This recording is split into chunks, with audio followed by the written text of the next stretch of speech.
we've done some funding from CMF, and I figured we'll just roll right into this because Sure. it's an exciting announcement, and I know you've been excited about it. So Yeah. Canada Media Fund, for people that don't really understand, we've got some degree of artistic related and development related funding for artistic mediums that is done through the Canada Media Fund. It's government money, and they pay you money that you then go and do something. And when you sell that something on the open market, you pay them the money back, right? Yes. Yeah, they do. It's a recoup program. You're right. It's basically an interest-free loan. They call it a grant.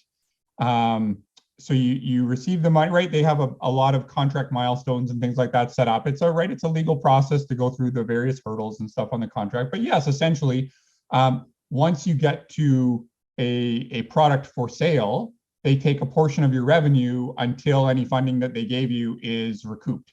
And if you end up not selling that much, they just don't, right? They have a bit of risk there, right? They just end up not getting back all of their money. But right, it gives you that money up front, which is nice. Yeah. And so when all of this started, and you were going down this road yourself initially, but then you had applied for conceptualization with CMF, and went perhaps a little overboard, right? It was a bit more feature heavy. And I mean, for us, it was a bit of a pride point, right? We're looking at this prototype and thinking, this is polished. This looks really good. It's very exciting and wonderful. And you look at some of the other ones that get funded, and I'm not to put them down, but we were a little bit further along than I think CMF intends you to be for conceptualization. Right. So, right, we had talked back when we first started all this stuff. I didn't know enough about the business and sort of the ecosystem around how games get funded, right? So we had talked just about, right, I have $50,000. I'm willing to put $50,000 into the project. Obviously, that's not enough to make a whole game. So we think that, right, if we spend that judiciously to make a very good sort of proof of concept prototype, take that to publishers, take that to, private capital, right? Venture capital, that sort of thing, and see what interest there is out there, right? We could also go crowdfunding, that sort of thing. But I didn't really know about, other than some provincial digital media tax credits, I didn't really know about Canada Media Fund at the time. And so, in probably the fall of 2020, I learned that Canada Media Fund existed, right? That's probably 6 months after we got started. Yep. And so looking at the programs that they had available and being totally new to the industry, we decided to start with conceptualization because that's their get your foot in the door. You don't really know what you're making yet. You have some ideas, but you need a little bit of time and money to sort of sort that out. So we started with that and then just built from there. Yeah. And that was 15,000 as memory serves. And so they say, for $15,000 of their spend, you have to spend X number of dollars as well. Right. Yeah, and was another 5? Yeah, you have to put up 25% of the total project budget. Right. It's Canada Media Fund. So they'll pay up to 75% of your total project, or to a maximum of $1.5 million, whichever is less. Yeah. And they have Canadian content control guidelines too, right? Like I can't take all of the Canadian government's money and spend it on developers in Poland and the Philippines and the Ukraine and like overseas. I have to spend the majority of the money, I think it's 75 or 80%, in Canada on Canadians as well. Yeah. Well, that makes sense. Yeah. So this one is going to be kind of a funny developer update because we're all excited and everything. But there's some of these are kind of falling out of order. And the reason why we're putting this one out now is because we're excited about it. We want to share this bit of information, but you'll see if you watch these developer updates through that there's other updates that are maybe a little bit more sad, because this is the second time that developer funding has been requested from CMF. And which exact stream is this one? So it's funny you mentioned that. I was actually thinking maybe we should release those two videos together. So we successfully received conceptualization back in late 2020. So we built the prototype that we wanted. We were quite happy with it. As you said, we kind of went overboard with likely what Canada Media Fund expected, but we didn't know what they normally expect. It's the first time we've ever worked with them. Yep. And at the same time, we're a new studio with no games, right? I don't have any games background. The team certainly does, but as a studio, we don't have any commercial accolades or reputation to speak of. So I figured if we're going to go to publishers and if we're going to go back to CMF, we have a bit of an uphill battle to overcome that reputational hump.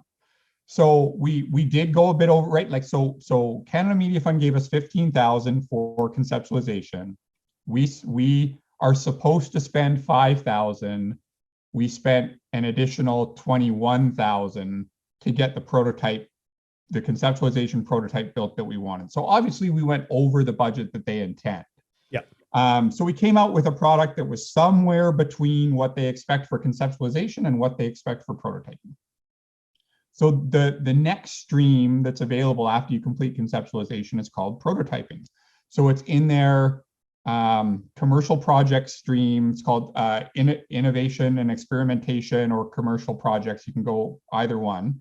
So we don't think that our game is particularly innovative, right? We're not doing VR, we're not doing augmented reality, we're not doing some really different, physics programming or something, right? Mm-hmm. Something really, cutting edge. We're executing a RPG very well. Obviously, it's going to be very narrative forward. We think we're telling great stories, and it's a fun game. Yeah.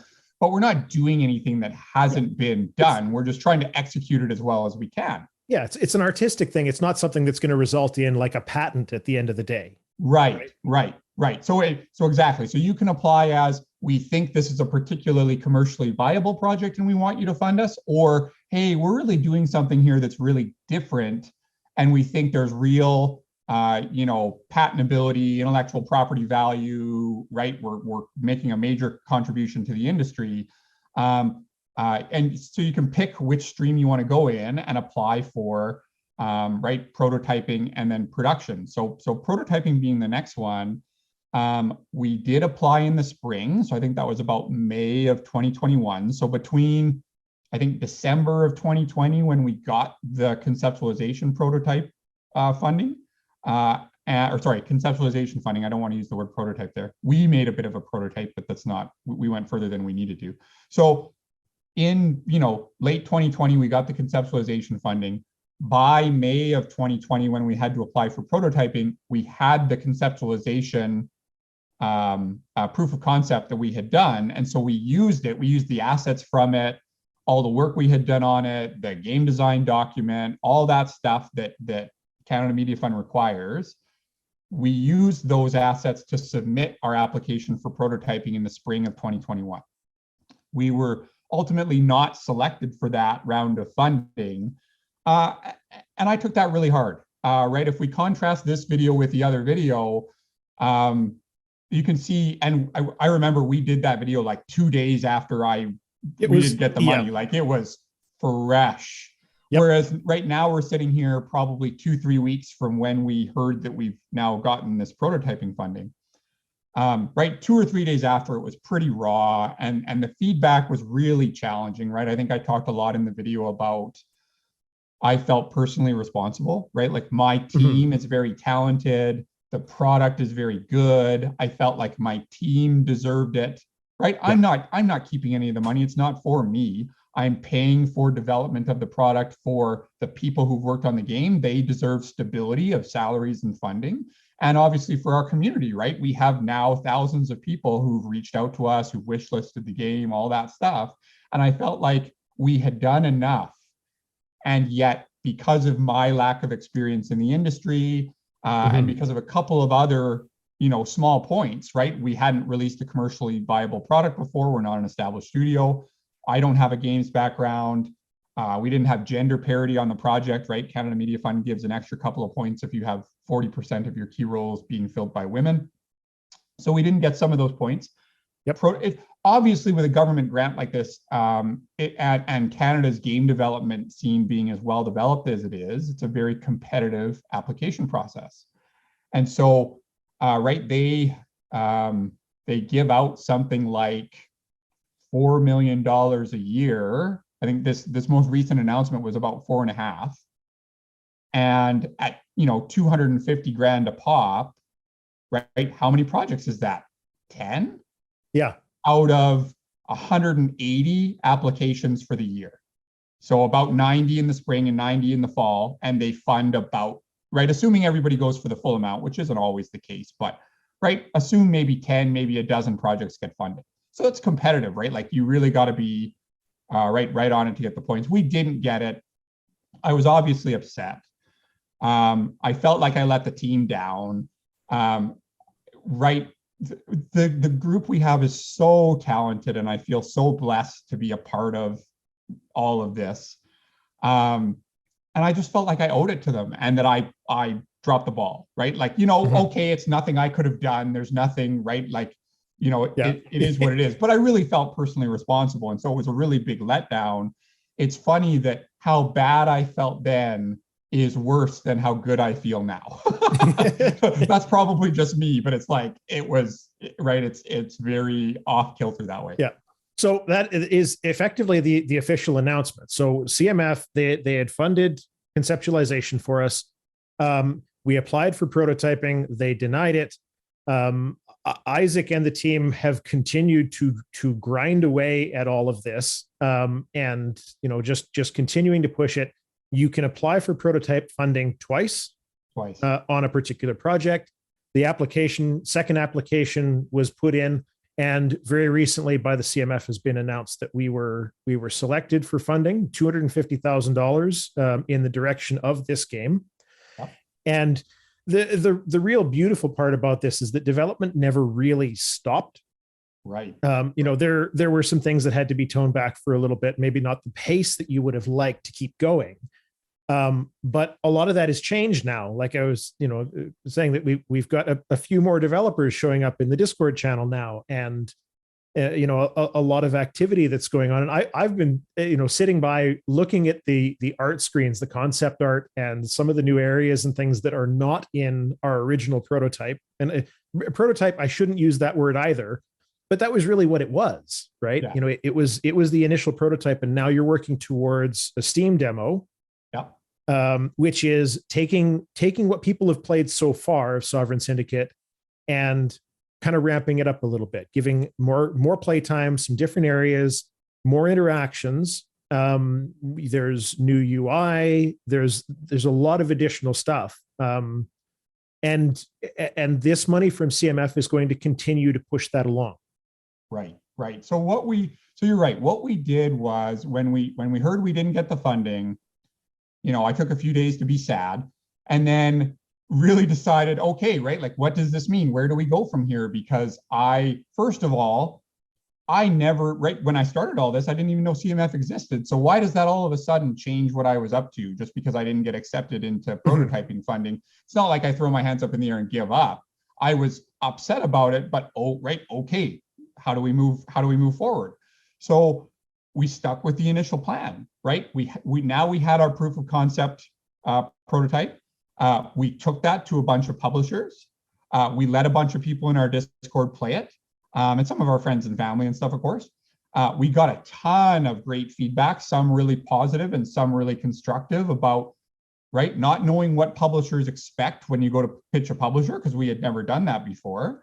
Right, what do they want to see? What questions did they have coming out of, right? I did up a publisher pitch deck, and I sent out the prototype, and I booked a bunch of publisher meetings, and we talked to them, and they played the demo that we had, and right, they gave a lot of feedback on it. And so we took all that, the player feedback from Discord and from our just community, and from the publishers, and we said, okay, right, this kind of gives us some really good guidelines of how to move forward based on community expectation, publisher expectation, and our own feelings now, having sort of sat on the demo and ruminated for a while on what we'd like to change.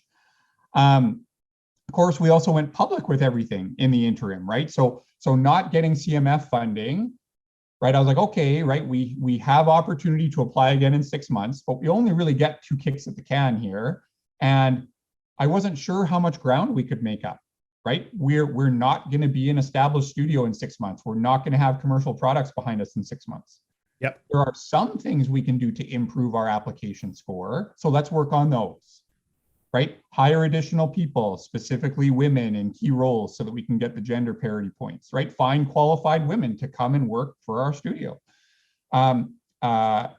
Going public with everything was really, in hindsight, was really the best thing we did in the interim between the 2 applications, right? So what we did was we took all the assets that we had, right? We got enough assets together for a Steam page, set up the Twitter, right, all of our social media channels, and we just started talking about the game and sort of putting it out there and seeing what came back. And it was very successful. Yep. Right, we're sitting just shy of 10,000 wish lists now, but that really came in, I think in the first couple of weeks, we got about 2,000 of those. Yeah.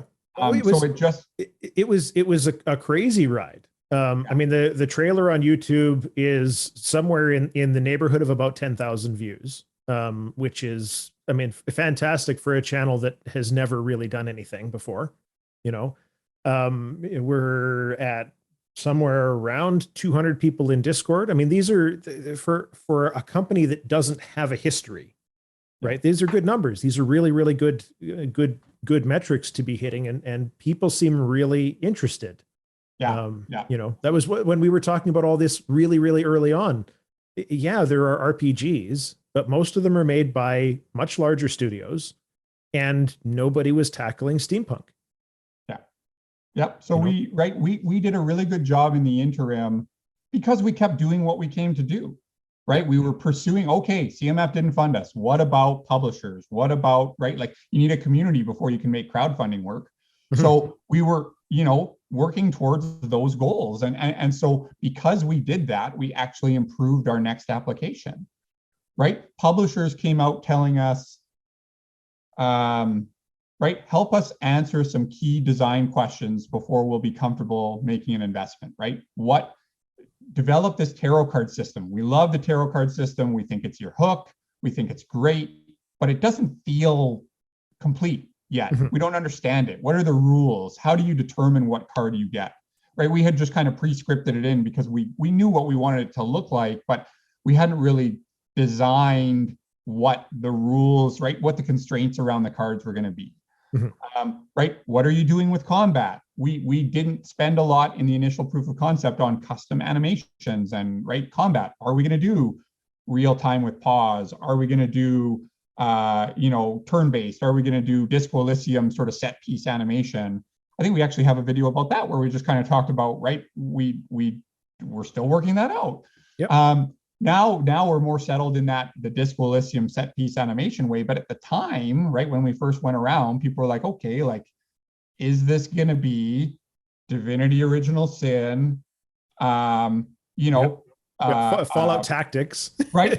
Pillars of Eternity, or Disco Elysium, right? Like, where are you going here, right? Is this a party-based, turn-based, or real-time with pause, or is this a Disco Elysium thing? And so, right, the publishers gave us really good feedback on, here's what we need to see before we're comfortable. A lot of the same questions from our community, right? When I look at all the social media posts and stuff like that, the questions that are always coming up, and trying to be clear about what we were making. So we just got busy doing that stuff. So we got the Steam page up, actually hired Chris Zukowski to do some consulting with us to make sure we got the best Steam page we could, because that's kind of what he does for a living. Yep. Started talking to folks like Simon Carlis that run Game Discover Co. and really get into game marketing and things like that. How do you get noticed out there, right? Hundreds of Steam games going up all the time. How do you stand out in the crowd, right? Art style, of course, very important.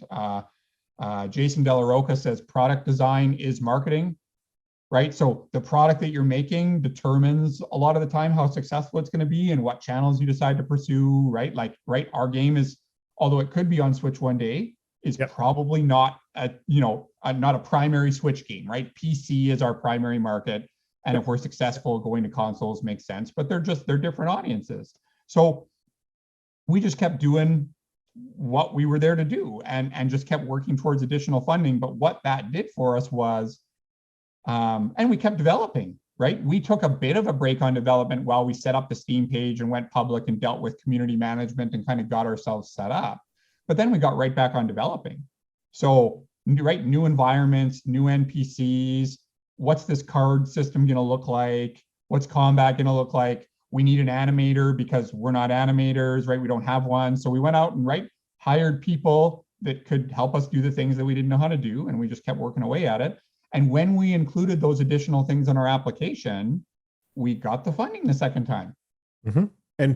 And there was some interest from publishers, not just inquiry sorts of things, but there were a couple of letters of interest that we got, which is actually something that, and people may not know this about some government funding and various, shall we say, business fundraising things, right? A letter of interest from somebody saying, I will give you money if you can find somebody else that gives you money too, is effectively what that is, right? They're kind of hedging their bets a little bit, saying, I don't want to be the only funder in the pond, but if you can find somebody else, then we'll go at this together. Yeah. And those certainly helped with the CMF, right? Yeah. Taking this application and saying, oh, okay, so now there is some commercial interest from somebody who wants to be on the side of selling this. Yeah, right, exactly, right. We applied under the commercial projects program. So anything we can do to show that our product is commercially viable and we hope will be a profitable product increases our chances of success, right? So we got 2 letters of interest from 2 separate publishers who specifically in some cases said, right, we're interested in this project, very interested in this project, and in helping bring it to market as a publisher, but we would like the developer to go through the Canadian Media Fund's prototyping program in order to answer these questions about their game's design so that we can make a more educated investment decision.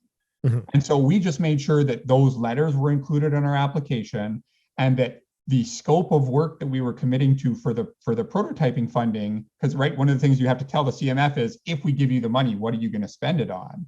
Yep. So we were very good about tying those things together and saying, we have 2 publishers who have told us to do this. Here's how we're going to do that. Here's how much money we need to do it. And we think if we do these things, we can secure a publishing deal and get additional. And of course, it's a bit of a catch-22 where it's very intermingled, right? So you're right. Nobody wants to be the first money in. So getting CMF money, we hope, opens a lot of other doors, right? Mm-hmm. To publishers, because it de-risks the project from a publisher perspective or from a private capital perspective. It allows us to produce a better product. If we were to go crowdfunding, obviously we've talked in the past that people want to see that there's a reasonable chance that the product is going to get made. Yep. And the further along you are, the more successful your crowdfunding generally is. Yep. So if you want a successful Kickstarter, if you can have a demo that is there and playable for the people on the Kickstarter, that's fantastic. Yep. 100%. Yeah. So it's kind of we don't want to get too far ahead of ourselves. Obviously, it's very exciting. I'm super grateful to CMF and to our team for putting everything together, and for the community for being so supportive, and the publishers who made time to talk to us. Even those that ultimately weren't interested in the project gave us some really good feedback. And so going back to my original point about why I was disappointed when we didn't get it is now why I'm feeling as good as I am. Is I felt like I owed it to our team to provide that stability and that chance for growth, and skills enrichment, right? So people get to do more work that feels right, that they take pride in. They get to be a part of something, and for our community, right? It gives a lot of certainty to our community that we're going to continue to be a going concern. I know that Wolfhard FPS did a YouTube video covering some of the top upcoming CRPGs that he was paying attention to, and we were in the video. He selected us, which was fantastic. But he also said in the video, like I watched some devlogs of these guys talking, and like it sounds like they have some money, but not a lot. So like to be frank, the game looks cool, but like I'm not even sure it's going to get made because they're working on other funding, but it doesn't sound like they have a lot of it. And so to be able to go back to him and say, yeah, actually now we have some, and we're certainly much more confident that the game is going to get made, just feels good, right? Like it's reassurance to our community that we're just not another dead game or pie in the sky idea or whatever that looks cool, but ultimately doesn't go anywhere. Oh yeah. And that's been a big problem in gaming, especially in crowdfunding. Man, I know the skepticism myself well, having done videos on a lot of that stuff over the years, right? The amount of projects that have just fizzled, and even from big name people, you would see Kickstarters from big name people that it never gets made or it never gets finished. It's kind of in perpetual development, which isn't any fun for anybody. Yeah. So at the end of it all, because of course this is very exciting news, but as far as the community goes and the people that are interested in this project and the people that maybe haven't found it yet, but that will, what exactly does this funding mean in a more objective standpoint? What are we going to see over the next few months from Sovereign Syndicate that people will be able to put their hands on and actually interact with? Yeah. So like I said, we didn't really stop with development. CMF is great that it allows you to back claim a certain amount of expenses towards whatever development phase you're in. So in this case, prototyping. We can go back 3 months from the date of application or from the deadline for application. So we're talking right now in the beginning of February. We applied in the middle of October, so we can actually go back to the middle of July to claim expenses. And we've been in development that whole time. We're about $100,000, a little over $100,000 into development right now out of that total budget. I think our total budget, including the amount of money that we have to put up, because we said that we have to put up 25%. The total budget that we put forward to the CMF, I think, is about $335,000. So we're about, not quite a third of the way into that development budget. But really, we've been working on this whole time. We've got about another 6 to 8 months of time in front of us that we'll be prototyping. But with that said, we hope to have we're actively working on having a vertical slice demo up on Steam in the next, I would say, 6 to 8 weeks.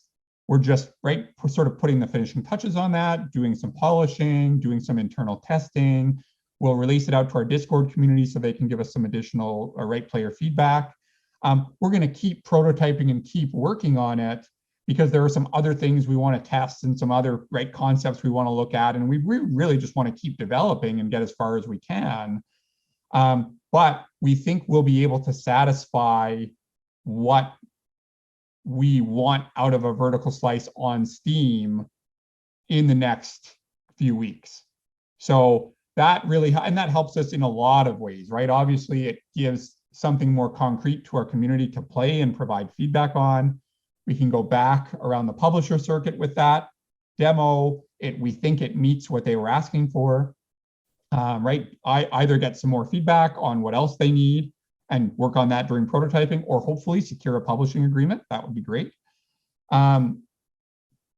So being able to do that and putting the demo up on Steam gives you not only can anyone who wants to go wishlist potentially or look at the page try a demo and make a more educated decision about whether they want to wishlist that game or not, but having a demo up is sort of your ticket to entry to participation in a lot of different festivals, right? Stuff like PAX East, PAX West, E3, Gamescom, anything else that's up on Steam, right? Steam Next Fest, the Tabletop Festival, Open World RPG Festival, like all those annual Steam festivals, you need a demo to participate. And so putting a demo up gets us additional exposure, additional, right, page visits, wish lists, right, builds our community. So we're really excited about what this year is going to mean for us from a development perspective, community perspective. It's going to be great. Absolutely.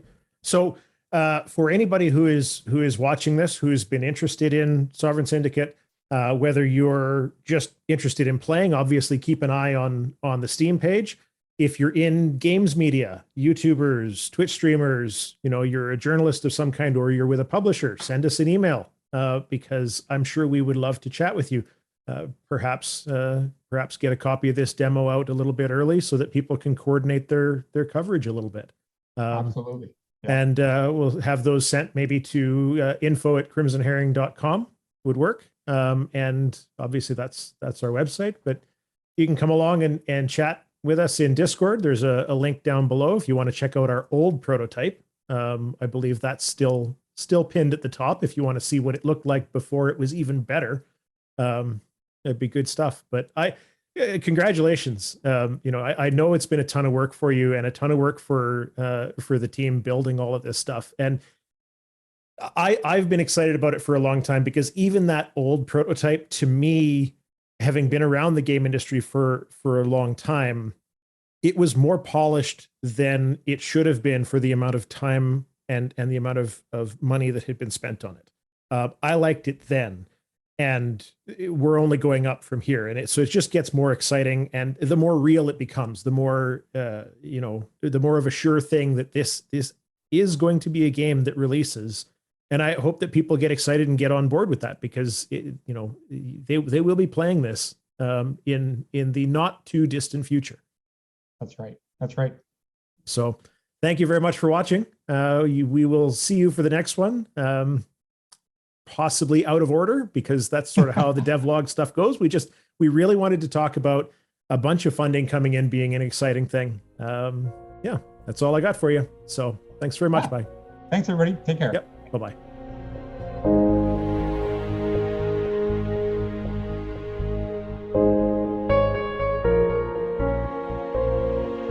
I don't even know if I'll have to watch that other one. I don't even know if I want to post it. Like, it was pretty raw for me. Like it was. So you don't have to. Yeah. You don't have to. But it does show a side that people don't see. Yeah. Right. Yep. So it is an option. Yeah. I'll have to watch it and then make a call.